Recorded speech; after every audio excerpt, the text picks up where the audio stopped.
My name is पवन गर्ग और आज हम जो कॉन्वेक्स लेंस, कॉनकेव लेंस और प्रिज्म जो हमने अभी पढ़ा पिछले लेक्चर के अंदर, ठीक है, उससे रिलेटेड कुछ न्यूमेरिकल्स लेते हैं। ठीक है, तो इस लेक्चर में हम प्रिज्म और लेंस से रिलेटेड न्यूमेरिकल लेंगे केवल। ठीक है, फर्स्ट क्वेश्चन लेते हैं अपन। सपोज करो कि आपको दिया हुआ है कि एक प्रिज्म है,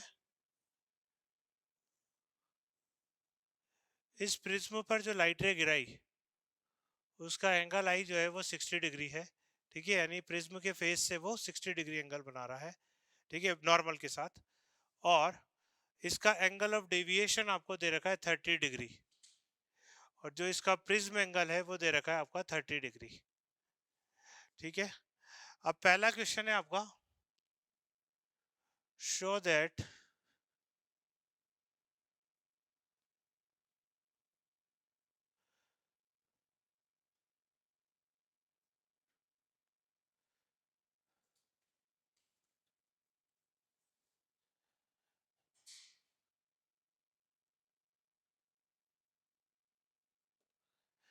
यानी आपको इस पर दो क्वेश्चन पूछे हैं। पहला क्वेश्चन है कि आपको ये प्रूव करना है कि जो इमरजेंट रे, जो फाइनली सेकेंड फेज से जो रे बाहर आएगी वो परपेंडिकुलर टू फेस होगी। ठीक है, दूसरा होगा क्वेश्चन कि आपको फाइंड आउट करना है इस प्रिज्म की refractive index with respect to surrounding.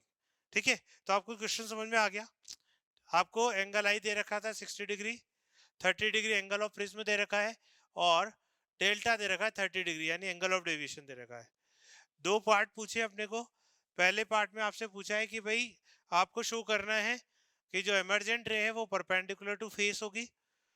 दूसरा, हमें refractive index of prism with respect to surrounding find out करना है। ठीक है, ये दो पार्ट अपन को सॉल्व करने हैं। ठीक है, एक बार स्क्रीन को पोज करके आप अपने हिसाब से इसको ट्राई कर लें। ठीक है, फिर मैं बताता हूँ। ठीक, अब देखो कैसे करेंगे इसको, ध्यान से समझना। तो इसमें ये आपका इंसिडेंट रे है, ये नॉर्मल के साथ कितना बना रहा है 60 डिग्री, यानी कि आपको गिवन क्या है। अगर मैं देखूं, सॉल्यूशन की बात करते हैं, तो एक्चुअली आपको बोला है कि ये प्रिज्म है, इस प्रिज्म पर इंसिडेंट रे आई जो कि 60 डिग्री है। आपको बताना है कि जो रिफ्रैक्शन के बाद, यानी रिफ्रैक्ट दो बार रिफ्रैक्शन करने के बाद जो फाइनली रे निकलेगी वो perpendicular to face. Perpendicular face का मतलब ऐसे निकलनी चाहिए, ये इसका नॉर्मल होगा, और इसी नॉर्मल के अलोंग ही ये निकलनी चाहिए। इसका मतलब ये नॉर्मल के साथ कितना एंगल बनाएगी, 0 डिग्री।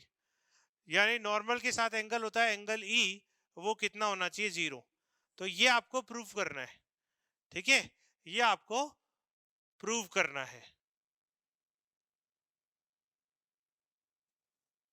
क्लियर है? ठीक है, अब ये आपको प्रूव करना है, तो इसको कैसे प्रूव करेंगे ध्यान से समझना।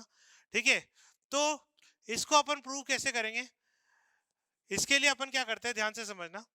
सबसे पहले हमें क्या क्या दिया है वो लिख लेते हैं।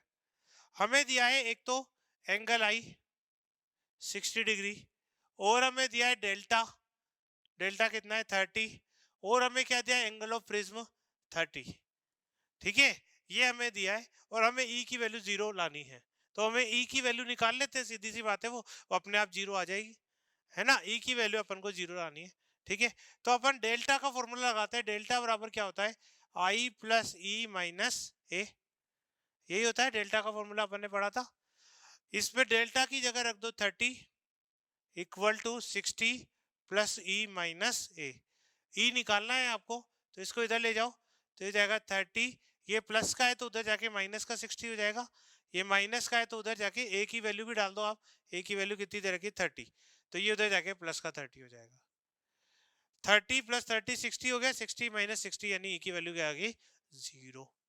ठीक है, ई की वैल्यू 0 आने का मतलब है कि लाइट रे जो है वो नॉर्मल से 0 डिग्री एंगल बना रही है, और नॉर्मल से 0 डिग्री का मतलब नॉर्मल के अलोंग जा रही है, तो सरफेस से परपेंडिकुलर डायरेक्शन में जाएगी। तो इस तरह से पहला पार्ट आपका प्रूव हो जाता है। सेकेंड पार्ट पर आते हैं। सेकेंड पार्ट में हमें क्या पता करना है भाई, हमें refractive index of prism with respect to surrounding find out करना है। ठीक है।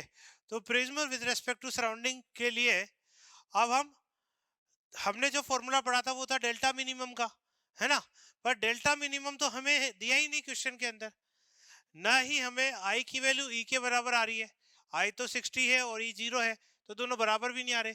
दोनों बराबर नहीं आ रहे, इसका मतलब ये केस डेल्टा मिनिमम वाला तो नहीं है। अब ये डेल्टा मिनिमम वाला नहीं है तो हम जो फॉर्मूला है म्यू का जिसमें डेल्टा मिनिमम आता है वो तो यूज कर नहीं सकते। तो अब हम क्या करें, तो हम ए बी सरफेस पर रिफ्रैक्शन का केस कंसीडर कर लेते हैं।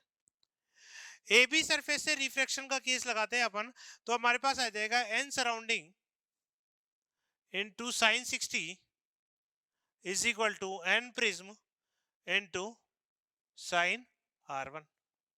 ठीक है, हमें क्या निकालना है, n prism upon n surrounding, यानी n prism with respect to surrounding equal to n prism upon n surrounding.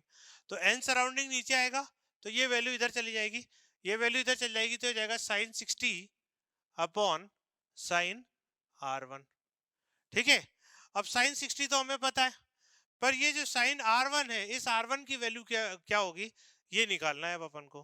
ठीक है, तो इसे निकालने के लिए देखो वापस से हम डायग्राम पे आते हैं, ध्यान से देखो। यहां पर आपने प्रूव किया है कि एंगल ई की वैल्यू 0 है। एंगल ई की वैल्यू अगर 0 है तो इसका मतलब R2 की वैल्यू भी क्या होगी, 0। क्यों, ठीक है, इसको हम प्रूव करते हैं। यहां पर n prism into sine R2 is equal to n surrounding into sine e. अब आप यहां पर ई की वैल्यू 0 रखोगे तो ये साइन 0 हो जाएगा। साइन 0 कितना होता है, 0। तो ये क्वांटिटी कितनी हो गई, 0। 0 में ये नीचे आएगा तो ये भी 0, यानी sign R2 is equal to कितना हो जाएगा, 0। यानी R2 की वैल्यू भी कितनी आ गई, 0। अब R2 की वैल्यू 0 आई, ठीक है। अब हमें तो लेकिन R1 पता करना था, तो हम A पर आ जाते हैं। A इज इक्वल टू क्या होता है, R1 प्लस R2। R2 तो 0 है, यानी R1 बराबर A हो जाएगा। A कितना दिया हुआ है आपको, A की वैल्यू आपको दी हुई है 30, तो इसकी वैल्यू कितनी आ जाएगी, 30, यानी हमारा R1 भी कितना हो गया, 30। अब वैल्यू डाल दो, तो n prism with respect to surrounding is equal to sine 60 upon sine 30। Sine 60 कितना होता है भाई, √3/2। साइन 30 कितना होता है, 1/2। तो ये उल्टा हो जाएगा, तो √3/2 इंटू 2/1। ठीक है, इस 2 से ये 2 कट जाएगा, √3 आपका आंसर आ जाएगा। ठीक है, रिफ्रैक्टिव इंडेक्स की कोई यूनिट होती नहीं है, तो √3 आपका आंसर हो गया। क्लियर है यहां तक। नेक्स्ट क्वेश्चन पे बढ़ते हैं।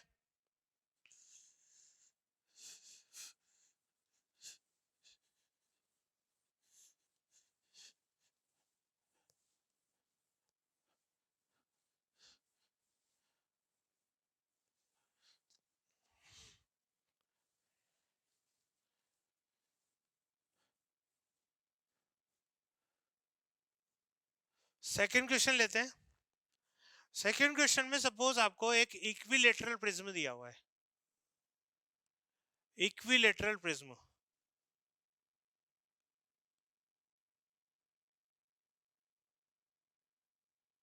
ठीक है, इस इक्विलेटरल को प्रिज्म को आपने इस तरह से रखा है कि ये minimum angle of deviation condition है, इसके अंदर डेल्टा मिनिमम की कंडीशन है, ये आपको क्वेश्चन में दिया हुआ है। आपने इसको इस तरह से रखा है कि minimum angle of deviation condition है, और जो लाइट रे आप इंसिडेंट कर रहे हो, सपोज करो कि वो 60 डिग्री एंगल बना रही है। ठीक है, क्या बना रही है, 60 डिग्री का एंगल ऑफ इंसिडेंस निकालनी है। आपको इस डेल्टा मिनिमम की वैल्यू फाइंड आउट करनी है, ये आपका क्वेश्चन है। ठीक है, आप इसको एक बार पोज करके और ट्राई करें। चलो अब देखते हैं, तो अब इसका सॉल्यूशन देखते हैं अपन। तो अपने को दिया हुआ है इक्विलेटरल प्रिज्म। इक्विलेटरल प्रिज्म किसको बोलते हैं, जिसके सारे एंगल्स बराबर हो। अब तीनों का सम 180 होता है, और तीनों बराबर हैं, तो 180/3 कितना हो जाएगा, 60। इसका मतलब एंगल ऑफ प्रिज्म की वैल्यू कितनी हो गई, 60।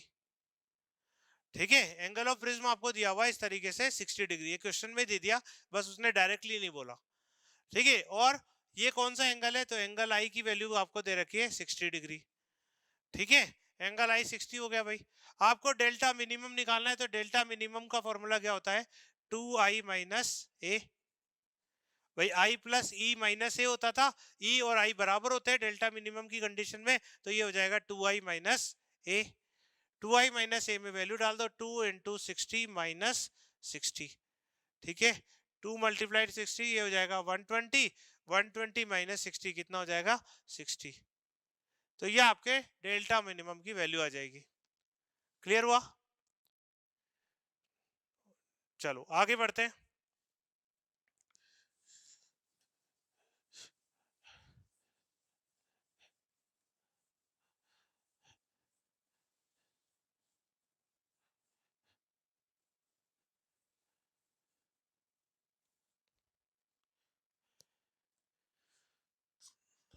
नेक्स्ट क्वेश्चन में आपको बोला है कि एक कॉन्वेक्स लेंस है सपोज,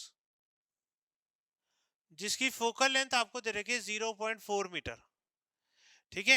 एक कॉन्वेक्स लेंस है जिसकी फोकल लेंथ आपको दे रखी है 0.4 मीटर, और इसमें ऑब्जेक्ट को इस तरह से रखा जाता है कि उसकी वर्चुअल इमेज बन रही है। कौन सी इमेज बन रही है? वर्चुअल इमेज बन रही है, जिसकी height of image thrice of height of object के बराबर है, H I is equal to 3ho के बराबर है। आपको बताना है कि इस ऑब्जेक्ट को किस पोजीशन पर प्लेस किया गया है, यानी u की वैल्यू आपको फाइंड आउट करनी है। क्वेश्चन क्लियर हो गया? आपको एक कॉन्वेक्स लेंस दिया गया है जिसकी फोकल लेंथ 0.4 मीटर है। आपको दिया गया है कि उससे वर्चुअल इमेज बन रही है जिसकी हाइट जो है वो हाइट ऑफ ऑब्जेक्ट से 3 टाइम है, और आपको बताना है कि ऑब्जेक्ट कहाँ रखा हुआ है फ्रॉम द लेंस, यानी यू की वैल्यू फाइंड आउट करनी है। ठीक है, स्क्रीन को पोज करो और खुद ट्राई करो एक बार। चलो देखते हैं इसका सॉल्यूशन।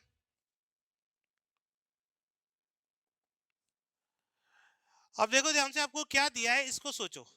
एक तो कॉन्वेक्स लेंस है, कॉन्वेक्स लेंस की फोकल लेंथ कैसी होती है? पॉजिटिव, यानी एफ की वैल्यू हो जाएगी प्लस का 0.4, है ना। इसके अलावा वर्चुअल इमेज है, वर्चुअल इमेज में, वर्चुअल इमेज अगर आपने केस सारे पढ़े हैं तो वर्चुअल इमेज जो है वो इरेक्ट होती है, इरेक्ट होती है यानी मैग्निफिकेशन पॉजिटिव आएगा। तो magnification is equal to height of image upon height of object.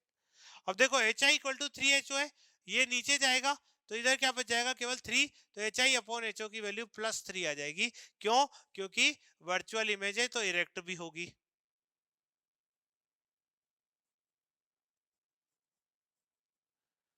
ठीक है, तो आपके +3 आ गया, ठीक है। अब हमें क्या निकालना है? यू निकालना है भाई, है ना। यू निकालना है तो देखो H I upon H O का फॉर्मूला लगाओ। H I upon H O equal to क्या होता था? लेंस का केस है भाई, तो क्या आएगा? -v/u plus v/u। लेंस में क्या आता था? +v/u। तो v/u इक्वल टू 3 है, तो इससे v इज इक्वल टू कितना आ गया? 3u। क्लियर है बात? v इक्वल टू कितना आ गया आपके पास? 3u, है ना। v की वैल्यू 3u के बराबर आ गई। अब क्या करें? पर मुझे तो u निकालना है और f दिया हुआ है, तो u v और f में रिलेशन लगा देते हैं, यानी कि लेंस फॉर्मूला लगा देते हैं। लेंस फॉर्मूला क्या होता है भाई? 1/v minus 1/u equal to 1/f। v की जगह डाल दो 3u, माइनस u की जगह u is equal to 1/f। f कितना है? 0.4। इसको सॉल्व करो, ठीक है। तो आप 3u एलसीएम ले लोगे, ऊपर आएगा कितना? 1 - 3 upon 3u is equal to 1/0.4। ये हो जाएगा माइनस का 2/3u is equal to 1/0.4। Cross multiply कर दो, 3u is equal to minus का 2 into 0.4। u is equal to कितना आ जाएगा? 2 को मल्टीप्लाई कर दो, कितना आएगा? 0.8 अपॉन 3, ठीक है। 0.8 अपॉन 3, इसको सॉल्व करें। 0.8 अपॉन 3, ठीक है। तो सबसे पहले अपन कर लेते हैं माइनस 0 पॉइंट लगाया तो ये हो जाएगा 8, 8 अपॉन 3, 3 2 जा 6 हो गया 2, ठीक है। 2 का हो जाएगा 20, तो ये हो जाएगा 3 6 जा 18, फिर 2, तो 6 6 6 से ऐसे चलेगा, तो अपन लिख सकते हैं 267। तो 0.267 और यूनिट क्या हो जाएगी? मीटर। क्यों? क्योंकि फोकल लेंथ आपको मीटर में मिली है, ठीक है। तो यू की वैल्यू आ जाएगी -0.267 मीटर। ठीक है, माइनस तो आना ही था, ठीक है, क्योंकि रियल ऑब्जेक्ट का केस है। क्लियर एकदम? तो समझ में आया यहाँ तक? ठीक है, थैंक यू।